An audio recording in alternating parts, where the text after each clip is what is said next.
¿Qué tal? Buenos días. ¿Está dando resultado la estrategia de seguridad? De eso y más hablamos hoy en República.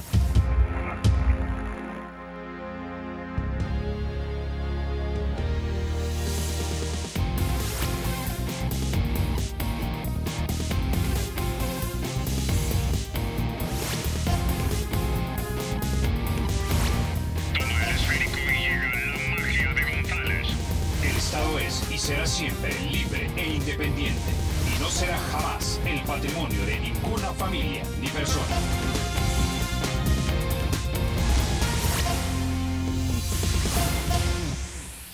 ...16 de julio de 2015, el gobierno estrenó su estrategia de seguridad llamada en esa ocasión el Plan El Salvador Seguro. Era para el Ejecutivo un programa en el que buscaba incluir a todos los sectores y marcar un antes y un después en los resultados en contra de la delincuencia. Nuestro compromiso es perseguirlos a los criminales, llevarlos a la justicia y además también ayudar a las familias. Esa institución que ahora tiene una tarea fundamental, que es dar su vida por nosotros, requiere también un apoyo de todos los ciudadanos y de todo el país. El que tiene un gobierno es correlacionar fuerzas de manera organizada de cara a la solución de los problemas. Eso es lo que exige la población. Quien crea que una sola fuerza va a resolver los problemas, está perdido. Bueno, y esa unidad parecía estarse consiguiendo cuando representantes de diferentes sectores aceptaron integrar el Consejo de Seguridad Nacional, de donde salió el Plan El Salvador Seguro, que más de 2 años después sigue sin convencer a muchos de que está funcionando. En El Salvador, las pandillas tienen secuestrado a El Salvador. En la cual les están diciendo, estamos disputándoles el poder, el control. Hay ausencia del Estado en los territorios. Nosotros controlamos los territorios. Si ustedes quieren ver algo específico, cuando hacen el despliegue en San Salvador, 10 días después, del día que desplegaron a San Salvador, a 10 días después, hubo 272 muertos, homicidios. Bueno, ¿qué dice el gobierno al respecto de esto? ¿Cómo están las cosas en el territorio? Para responder a estas y otras preguntas, esta mañana nos acompañan en República el señor ministro de Seguridad, don Mauricio Ramírez Landaverde.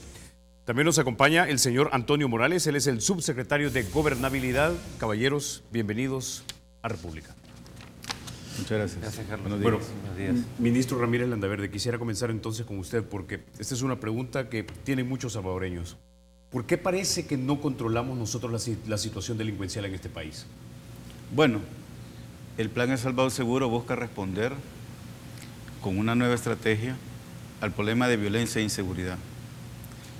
Estamos ante un problema muy complejo que tiene factores estructurales muy importantes y que por lo tanto el tratamiento, solución no va a ser labor de poco tiempo. Puede llevar varios años, pero ir consiguiendo de forma gradual avances, logros en el tema de reducción de la violencia y el tratamiento de los diferentes factores de riesgo que inciden en que la inseguridad y la violencia se exprese de la forma como lo hace en El Salvador. El 2015 es aprobado el plan, ese año prácticamente se dedica a la parte organizativa, a la planificación territorial. Ese mismo año, ya a finales del año, ahí por el mes de noviembre de 2015, se aprueban los decretos que constituirían los aportes de contribución especial, tanto de los grandes contribuyentes como de los servicios de las telecomunicaciones. De forma que es el 2016, en el año en el cual podemos decir contamos ya con los recursos, con la infraestructura, con la planificación que permite pues la implementación de la estrategia. El 2016, pues ya conocemos, ese año, respecto al año anterior, 2015, se redujo el 20.7%, habiendo focalizado en 10 municipios que fueron los que se priorizaron ese año.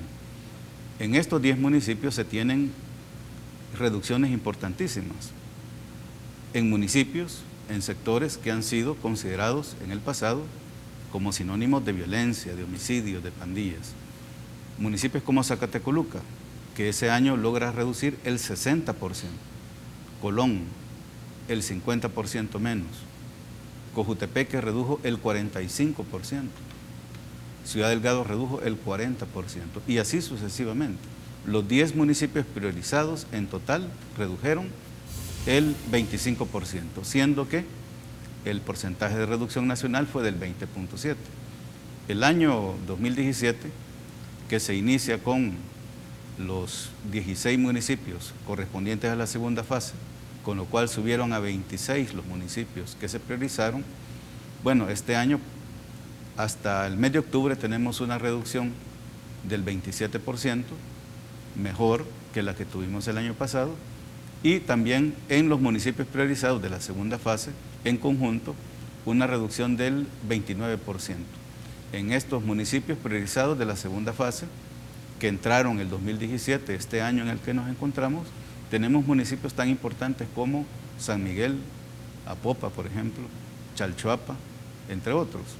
Es decir, en el segundo año de implementación del plan, de esta nueva estrategia, hemos atravesado momentos difíciles verdaderamente, momentos duros, donde hay incrementos y que cada quien tiene la lectura de ellos. Ya los veíamos a los señores diputados que comentaban, ellos tienen su propia lectura, pero es necesario, en este caso de seguridad, que es un tema tan complejo y que por supuesto cada quien tiene la libertad de dar su opinión, pero tendría que haber más rigurosidad al abordarlo, porque es un problema muy complejo, es muy difícil y hay que hacer análisis muy exhaustivos para dar una opinión como más fundamentada. De lo contrario, se queda en opiniones con una intencionalidad determinada.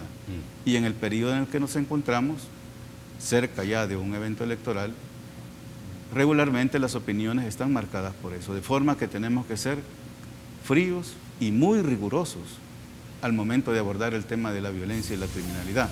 Este año, a pesar de las situaciones que hemos atravesado, vamos a reducir, si todo sigue como hasta hoy, no menos del 25%. Actualmente, a esta fecha, la reducción es del 27.4%.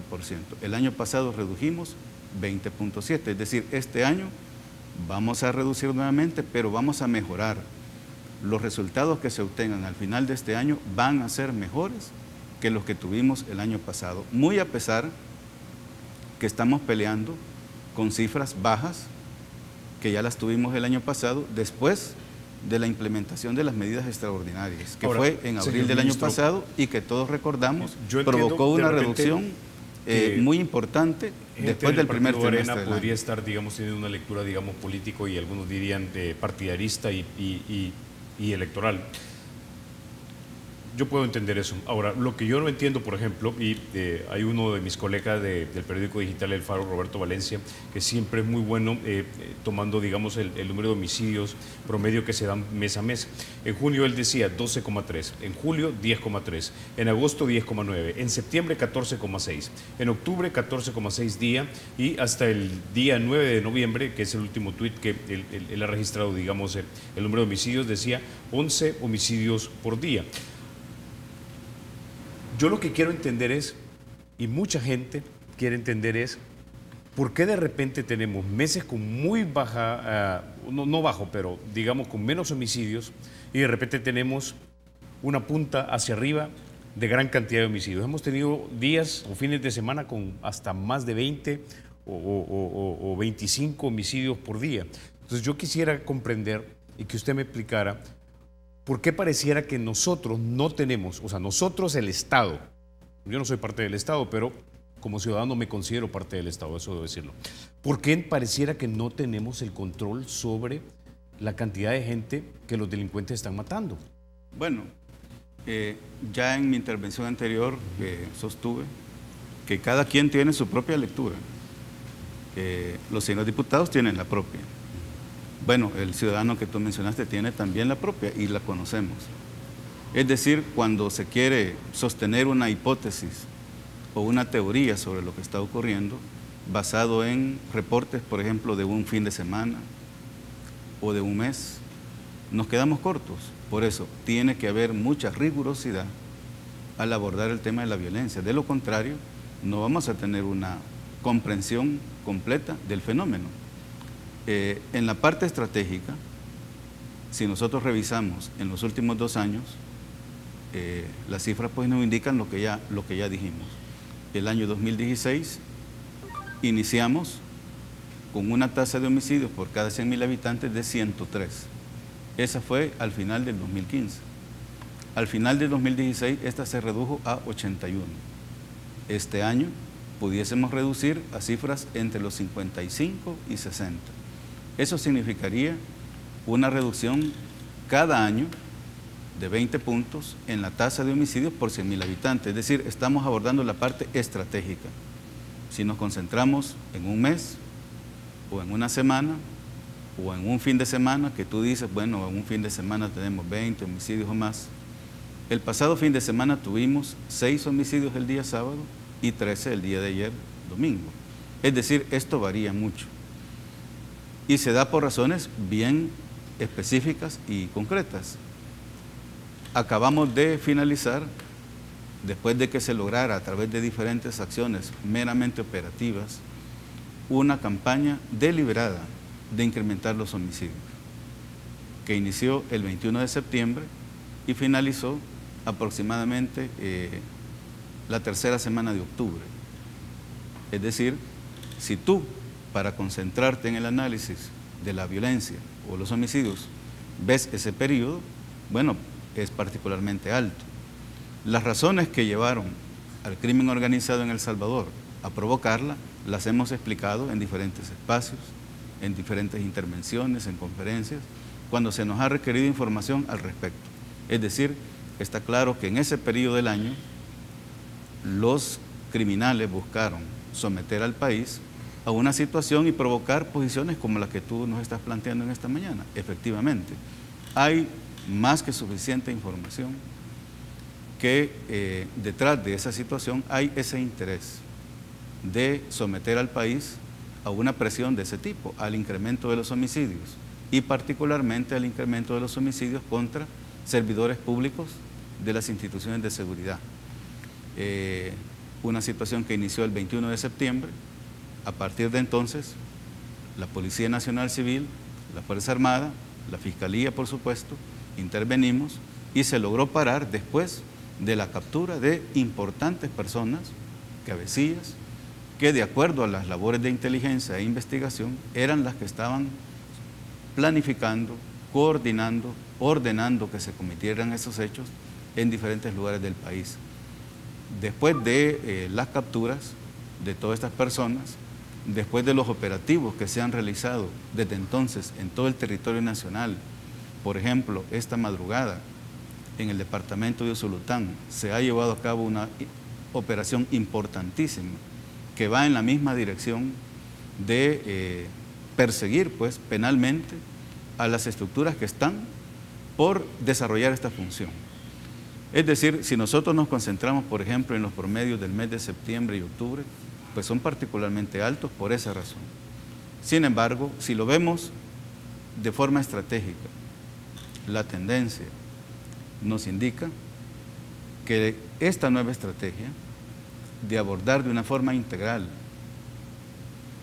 superando la situación del pasado en la cual todo se basó en el uso de la fuerza, se confió en que con la persecución penal se iba a resolver el problema, y de esa época es que surgen las respuestas que todos conocemos: más leyes, más penas, más penales, más policías, más de esto, más de lo otro. Los resultados de ello pues ya son conocidos. No es posible, ante un problema tan complicado, tratar de responder con respuestas simples, básicas, o creyendo que hay atajos, que hay formas de salirle al paso a la situación y tener salidas cortas. Aquí, ante un problema tan complicado, que tiene factores que lo determinan de índole social, económico, cultural, migratorio, etcétera, vamos a tener que responder de diferentes formas. Así como es complicado el problema, así tiene que ser de forma integral las respuestas en diferentes direcciones. Y por supuesto que el control y represión es una respuesta importantísima y de hecho, por el momento es la que tiene el peso específico más importante a nivel del trabajo del Estado.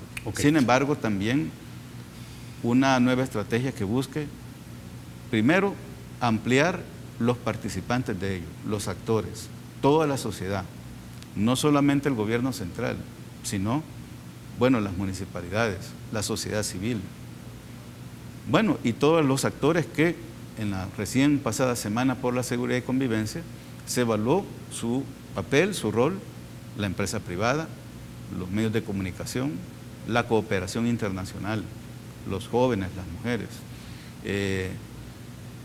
los esfuerzos de cada uno de ellos, articularlos en una estrategia única, con una expresión organizativa a nivel central, a nivel territorial, hasta llegar a las comunidades, y la unión, la articulación de todos esos esfuerzos en diferentes direcciones, a reprimir el delito, por supuesto, pero también trabajar la parte preventiva en todas sus expresiones, prevención social, prevención situacional, trabajar empoderando a las familias, con programas dirigidos a ello, dado que las familias salvadoreñas, muchas de ellas han perdido la capacidad de poder establecer un muro de contención o factor de protección a el acoso de los adolescentes, de los jóvenes en las comunidades, para que pertenezcan a grupos criminales, por ejemplo. Tengo que ir a la pausa, señor ministro. Cuando regresemos seguimos abordando acerca del control sobre los territorios y, por supuesto, quién tiene realmente el control sobre si suben o no suben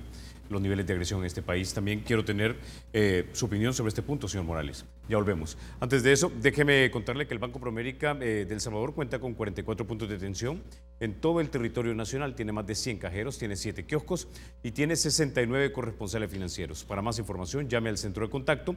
Es el 2513-5000 o sígalos en el Facebook como Banco Promérica El Salvador. Ya volvemos.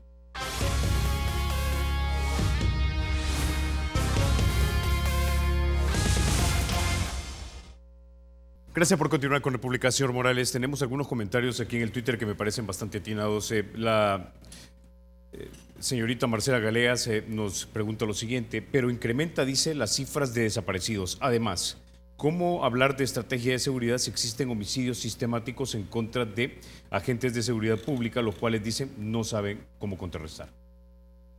Bueno, yo creo que, tal como lo dijo el ministro, existen diversas opiniones, pero hay una realidad que no se puede negar y es que el Plan El Salvador Seguro está dando resultados. Yo le aconsejaría a los diputados, a los políticos que se acerquen un poco a los territorios. Yo esta semana pude visitar Zacatecoluca y Cojutepeque en el marco de la Semana por la Seguridad y la Convivencia Ciudadana. Tal como lo dijo el ministro, Cojutepeque, por ejemplo, entre el año 2015 y 2016 redujo el 44.5% de los homicidios y este año el 57%. Yo me pregunto, ¿ha fracasado el plan Cojutepeque Seguro o está dando resultados? O sea, el plan hay que verlo en los territorios también. Es un plan muy amplio, muy ambicioso, pero que se va implementando a nivel territorial. Zacatecoluca, lo mismo, el año pasado tuvo una reducción del 59.2%. El fenómeno es tan grande y tan complejo que cuesta poder ver en su totalidad los resultados, pero si lo vamos viendo municipio por municipio, sí vemos que hay una mejoría. Y no solo es el tema del número de homicidios, porque realmente a mí no me gusta mucho hablar de eso. Yo creo que mientras haya muertos ocasionados por la violencia en este país, no podemos estar satisfechos y tenemos que hacer todo lo necesario para que no tenga que derramarse sangre por este motivo, ¿no? Pero ese es un camino de largo alcance, es algo en que solo lo vamos a lograr tal como decía Hato Adbun en la introducción. Hato decía, una sola fuerza no resuelve los problemas del país. Y yo quisiera invitar a los diputados del Partido Arena que se acerquen un poco más también al Consejo. Sus alcaldes participan en este esfuerzo. Y lo vimos el último día, el viernes, cuando 24 alcaldes de los dos partidos de oposición hicieron presencia en la entrega de los 24 planes municipales y están todos igualmente comprometidos, impulsando sus planes que han sido construidos con la participación de ellos. En estos planes ha participado el alcalde, la policía, los comités municipales de prevención, los líderes comunitarios, la empresa privada. O sea, realmente es un esfuerzo tenaz, un esfuerzo que ha llevado muchísimo tiempo y que se materializa en diferentes acciones. No solo en las acciones de control y persecución penal. En cada uno de estos territorios se está trabajando por abrir oportunidades educativas a los jóvenes. Hay muchos jóvenes que no estudian ni trabajan. Uno de los objetivos del Plan El Salvador Seguro es justamente tratar de identificar esa demanda estudiantil y generar oportunidades educativas para que ellos puedan volver a la escuela. Es difícil controlar un tema como las pandillas cuando tenemos todavía miles de jóvenes que no tienen acceso a la educación. Tenemos que resolver ese problema y esa es una de las metas del Plan El Salvador Seguro. Generar oportunidades de empleo en los territorios. Trabajar en la remodelación de los espacios públicos.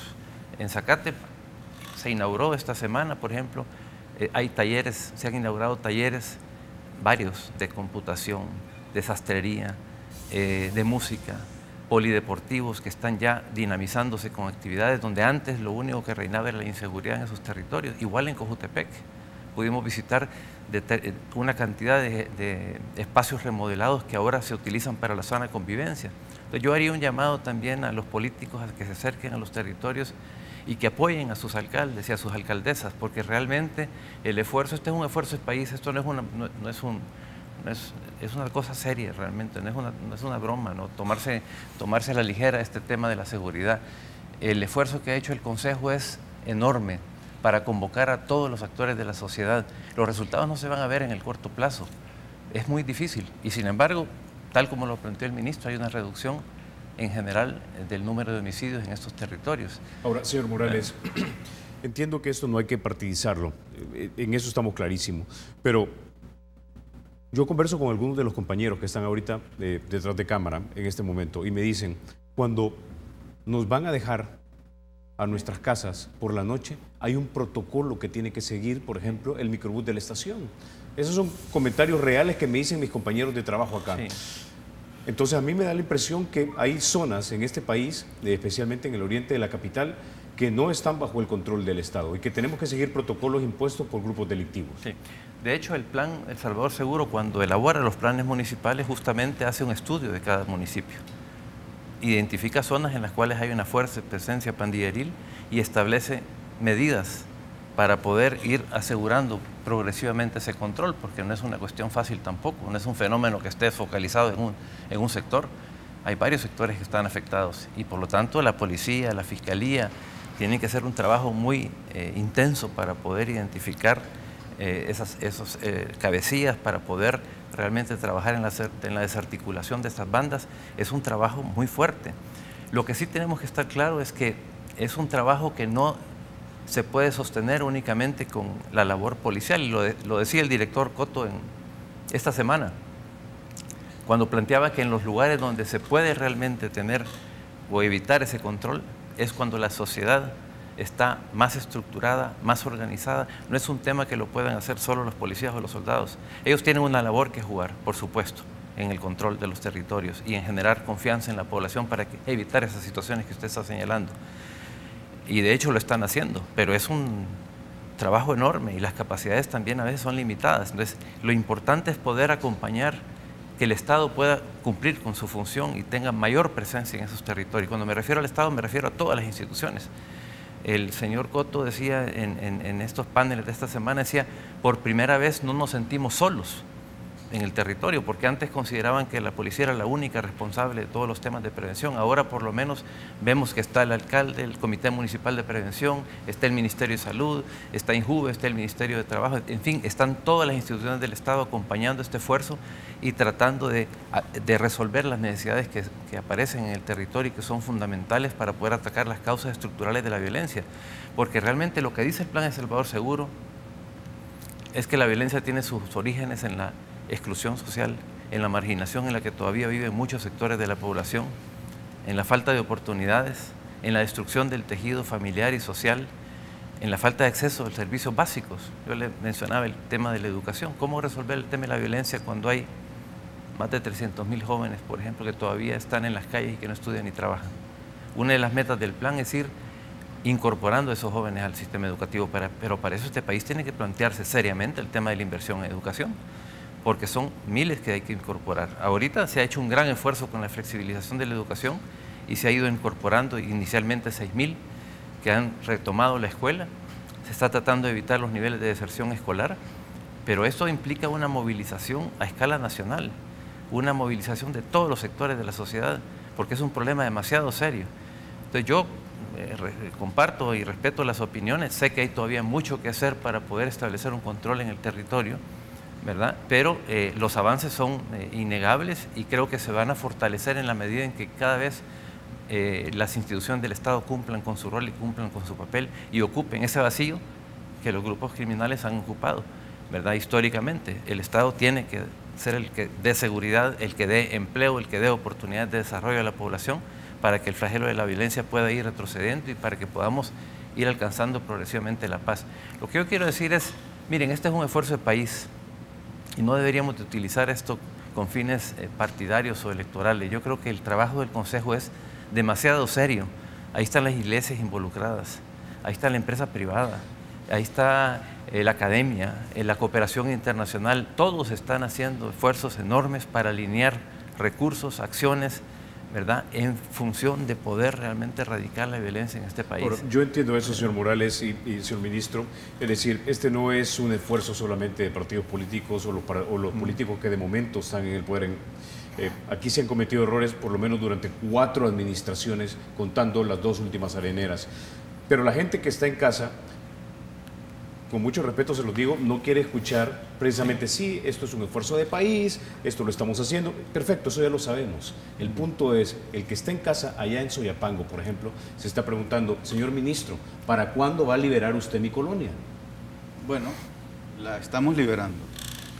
Y la vamos a liberar tan pronto en la medida que comprendamos que el esfuerzo por eliminar los factores de riesgo en todas esas comunidades no depende únicamente del trabajo de control y represión. El control y represión son un factor importantísimo, pero en esos lugares donde tú dices todavía hay que llegar, apagar las luces, entrar despacio, bueno, ante todos esos llamados hechos por la comunidad, la policía acude. Por lo general lo que se tiene es que los delincuentes huyen. Y cuando son sorprendidos, cuando son encontrados, pues son capturados.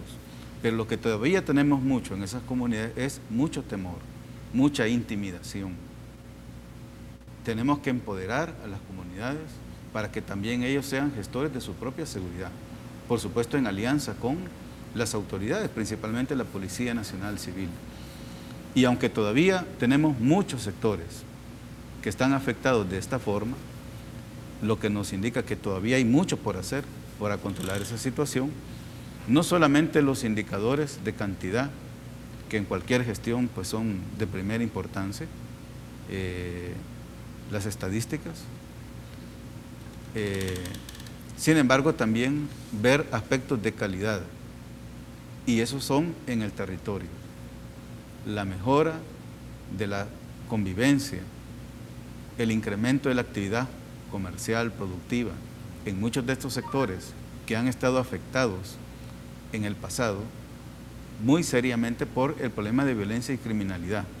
Y en algunos sectores pues ya se manejan indicadores de este tipo, por ejemplo, el incremento en el valor de las propiedades o los proyectos de establecer nuevas empresas o empresas grandes, fuertes, en municipios como Zacatecoluca, Colón, Cojutepeque, Soyapango, Ciudad Delgado, Mexicanos, por ejemplo, la actividad nocturna que se da en esos lugares, el haber mejorado muchos espacios públicos que hoy a altas horas de la noche hay una gran actividad, y lugares que en el pasado se caracterizaron por mucho miedo y mucha intimidación por parte de los grupos criminales hacia las personas. Por supuesto que hace falta mucho por hacer todavía para que el Estado como tal tenga un control efectivo de todos los sectores que componen el territorio nacional. Hace falta mucho por hacer. Lo importante es reconocer si se va avanzando y cómo se va avanzando. En estos lugares no solamente a través del trabajo de la policía, con el apoyo de la Fuerza Armada, el rol que puede hacer el sistema de justicia como tal, en perseguir a los grupos criminales que ahí operan y llevar ante la justicia a los responsables de todos estos hechos, sino también que en esos lugares las familias han perdido la capacidad de constituir un factor de protección ante esa amenaza. Muchos padres y madres de familia, lamentablemente en El Salvador, han perdido toda capacidad de proteger a la niñez, a la adolescencia de esta amenaza, y su autoridad es sobrepasada. En estas comunidades se ha carecido de espacios de convivencia, donde haya deporte, donde haya cultura, y los que habían, pues no contaban con criterios de seguridad situacional, no tenían iluminación, no tenían protección, fueron tomados por la criminalidad. Y lo que más se encontraba en estos lugares en el pasado es que habían sido tomados y quienes se reunían ahí no era la comunidad, sino miembros de estructuras criminales a consumir droga o cometer otro tipo de hechos. El atacar todas esas situaciones en una comunidad determinada, en cualquier lugar del país, es lo que va a ir constituyendo los factores de protección necesarios para ir eliminando ese riesgo que la comunidad vive. Y de esa manera se está trabajando en el Plan El Salvador Seguro, con el enfoque pues que ya se ha conocido del mismo, de territorializar el trabajo de seguridad, focalizarlo no solamente en municipios, sino también en sectores de cada uno de ellos, aquellos más afectados y aquellos donde se presenta más este problema. En la medida que vayamos eliminando brevemente cada uno de estos factores de riesgo, ¿cuánto tiempo nos va a tomar recuperar El Salvador? Bueno, lo importante es ir cada año avanzando. La situación es de largo plazo, pero tampoco es que debamos esperar tantos años. ¿Otros 5 años? Bueno, puede incluso llevar ese tiempo o más, dependiendo de la aplicación que tengamos ahora. Lo importante es ir avanzando cada año.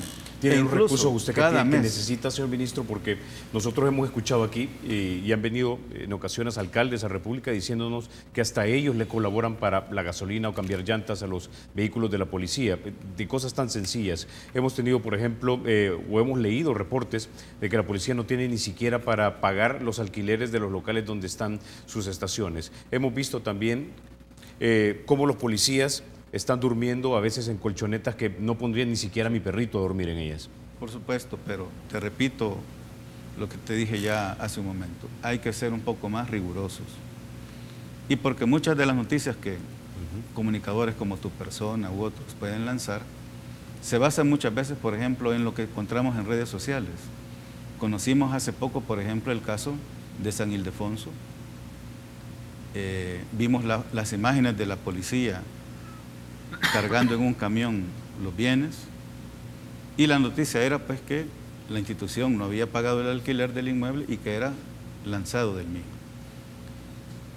Bueno, la situación que se dio allí es que la Policía Nacional Civil ocupaba un inmueble que fue concedido por la municipalidad en comodato por muchos años. Por esos comodatos regularmente nosotros los obtenemos incluso por 99 años o más. Entonces, si lo voy entendiendo, señor ministro, pero esto que se ha reportado de repente en las noticias son excepciones, no la regla, los policías están... No, te estoy explicando, y si por deferencia tú permites a tu invitado terminar la idea, ¿verdad? Es decir, en esa oportunidad, la noticia que se lanzó es que la policía no había pagado el alquiler y que por lo tanto pues se le pidió desalojarlo. Pues te estaba explicando que la policía ocupaba ese lugar, concedido por la municipalidad en calidad de comodato por muchos años. Sin embargo, había un litigio, había una disputa del inmueble entre la municipalidad y terceras personas, el cual pues ganaron estas últimas, y con ello pues ya la policía no podía seguir ocupando ese inmueble. No era por la causa que tú señalas. Luego, afortunadamente pues la municipalidad ha continuado apoyando, va a pagar el alquiler de un inmueble en la misma ciudad para que la policía pueda ahí habilitar su puesto policial. Muchas de las noticias similares que conocemos a través de diferentes medios de comunicación tienen un origen parecido, es decir, en redes sociales, rumores, situaciones que deberíamos de tomarnos un poco más de tiempo para corroborarlas o contrastarlas o preguntar a las autoridades, que es normalmente lo que se espera de parte de los medios de comunicación para exponer una noticia o algo. Por supuesto que todavía en el área de seguridad, como en todos los ámbitos del trabajo del Estado, hacen falta muchos recursos. Hacen falta muchos recursos para poder enfrentar el problema. Estamos entonces obligados a actuar con mucha autoridad, con un criterio de priorización muy grande. Y cualquiera que pueda o que quiera examinar el trabajo al respecto, pues lo puede hacer. Es decir, en el área de seguridad no hay, por ejemplo, todos esos, digamos, gastos que a veces se atribuyen al Estado. Por ejemplo, viajes o seguros médicos hospitalarios o vehículos de lujo, cosas así. Lo que compramos son patrullas, equipos para la policía, insumos básicos para el trabajo institucional, y lo hacemos con un criterio pues, de priorización, de racionalidad del gasto pues, muy marcado, muy fuerte. Por supuesto que los recursos son limitados. Sin embargo, lo importante es todos aquellos que se puedan obtener, pues invertirlos en lo que es más prioritario. En el caso, por ejemplo, del área de seguridad, contamos con otras fuentes como son la contribución especial. La contribución especial que se dedica pues, a apoyar, a financiar los planes preventivos más importantes y en parte también al área de seguridad para los servidores públicos que están trabajando en ella a través de los bonos que trimestralmente se reciben. Eso, pues de una forma muy justa y muy necesaria, que va a los más de 37.000 servidores públicos de la Policía, de la Fuerza Armada, de la Dirección General de Centros Penales, que están participando en los planes de seguridad. Eso requiere cada año aproximadamente 40 millones de dólares. Es un porcentaje muy importante de la contribución especial que anualmente se percibe.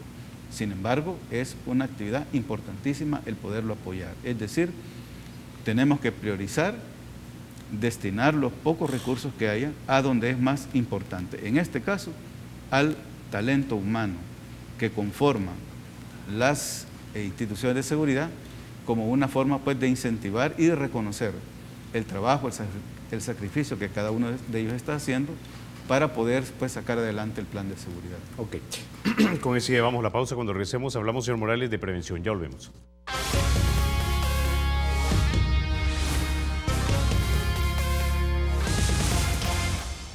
Gracias por continuar con República. Señor Morales, quiero transmitirle algo que me está escribiendo alguno de la gente que nos mira y nos dice lo siguiente. El señor Oscar López nos dice en el Twitter, con todo respeto, dice, creo que nadie acepta lo expresado de los ponentes. Yo creo que es un poco injusto con usted. Yo sé que ustedes tienen la mejor intención de mejorar este país, pero da la impresión que las cosas no funcionan y que seguimos dando como palos de ciego y que la estrategia no funciona. Y con todo respeto, señor ministro, no es ninguna alevosía de mi parte. Quiero que escuchemos algo de lo que nos dijo el señor Alejandro Guzmán cuando hablaba acerca del concepto de prevención que, según él, maneja este gobierno. Escuchemos. ¿Por qué no están funcionando entonces estas medidas contenidas dentro del Plan El Salvador Seguro? Porque son medidas de oportunidades puntuales que no apuntan a romper esos embudos, a esas condiciones de vida que mantienen a la gente y al país absolutamente desintegrado. Porque apuntan a un hombre, a un joven, a una mujer, a una jovencita, a una niña, con cuestiones muy puntuales. Le voy a enseñar a coser. Voy a darle algunas medidas preventivas para que no entren a las pandillas, a esos jovencitos. Voy a pintar una escuela, voy a crear un huerto.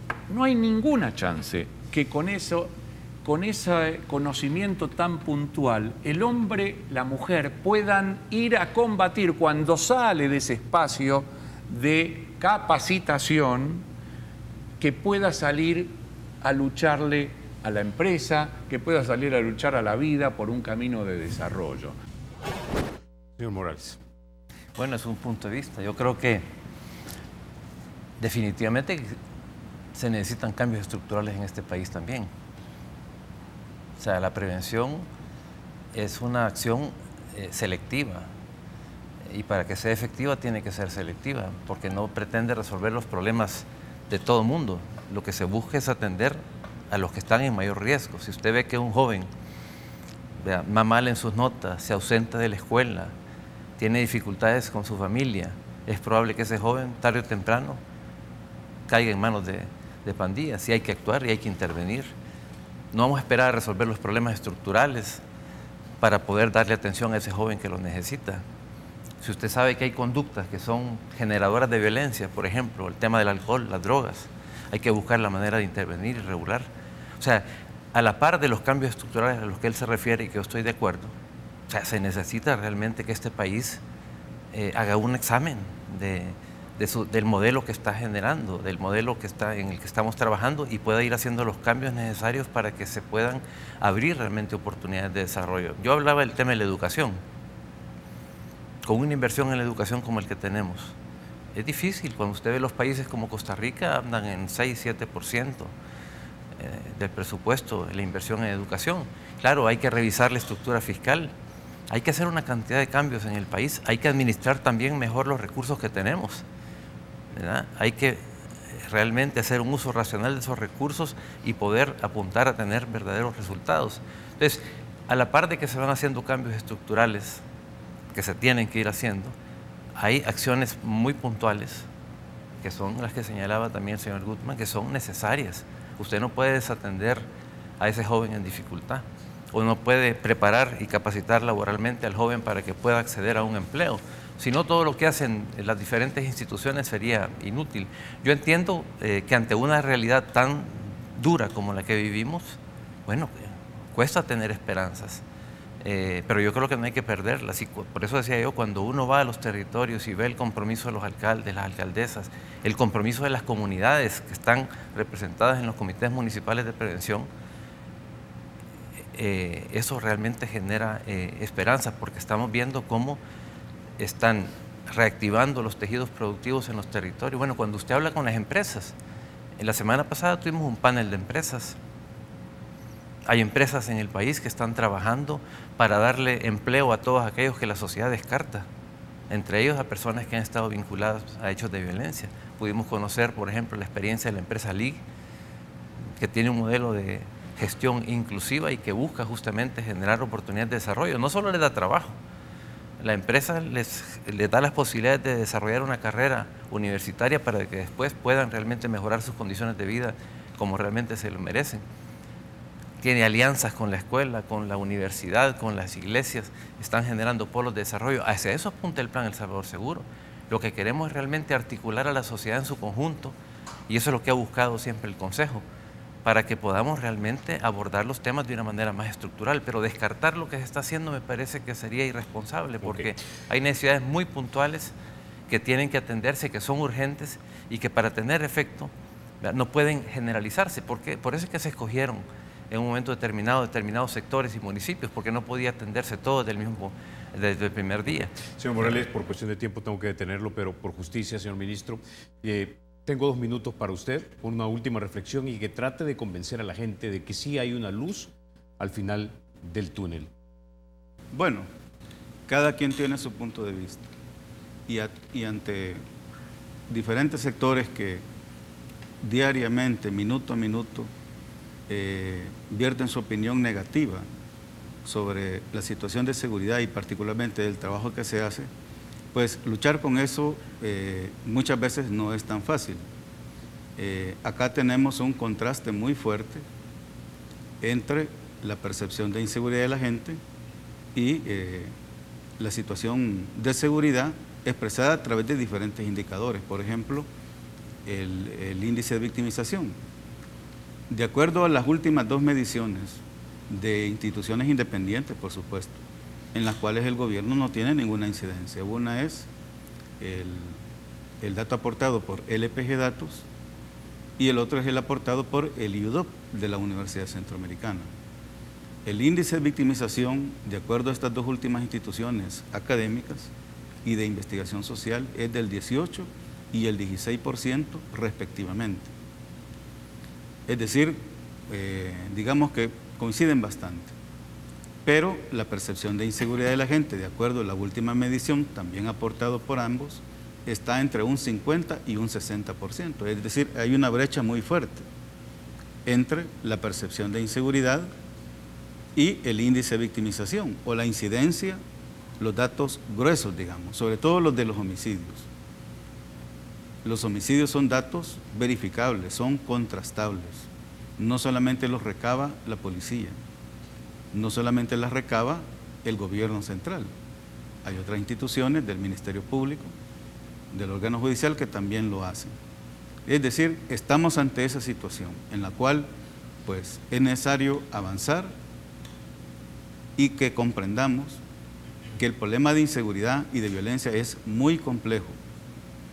No podemos, con respuestas simples, aspirar a que el problema lo vamos a resolver.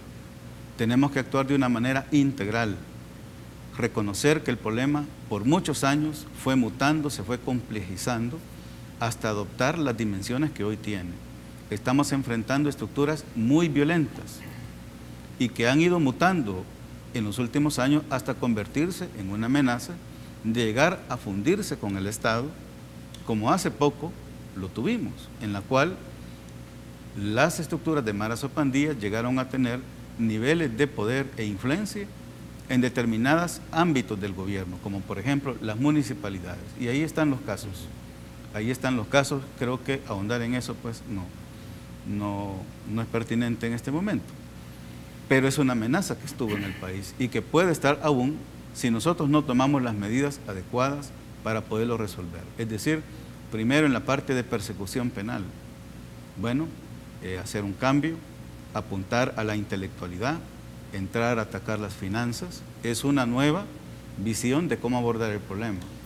Y en el tema de prevención social, bueno, un solo plan, alejarnos de las visiones anteriores donde fueron dispersas, cada quien con su modelo, cada quien defendiendo su trinchera, por así decirlo, como lo que el señor Guzmán expresaba, con todo respeto.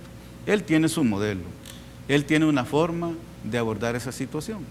Está en el derecho de defenderla, así como estamos nosotros en el derecho también, como Consejo de Seguridad Ciudadana, de defender el modelo que se está promoviendo. Es un modelo integral, donde buscamos sumar y que cada quien pase a ocupar el rol que le corresponde, pero dentro de una sola estrategia. Es decir, habrá gente que pensará diferente, claro, que tiene un modelo y está en el derecho de venderlo, pues como corresponde, okay. No hay problema. Señor ministro, se nos acabó el tiempo. Señor subsecretario, no me resta más que agradecerles que hayan estado ustedes esta mañana aquí en República. Sé que no ha sido una entrevista fácil, pero les deseo lo mejor. Si a ustedes les va bien, nos va a ir bien a todos. Eso estoy convencido. Señor ministro, señor secretario, gracias por estar aquí en República. Ustedes, amigos, se quedan con la emisión matutina de Teleprensa con mi querido Rafa García y Mayelita Mena. Soy Carlos Toledo, gracias por vernos. Recuerden, la República es de todos. Hay que cuidarla. Rafa, Mayelita. Muy buenos días, Carlos. Buenos días también a tus dos invitados y por supuesto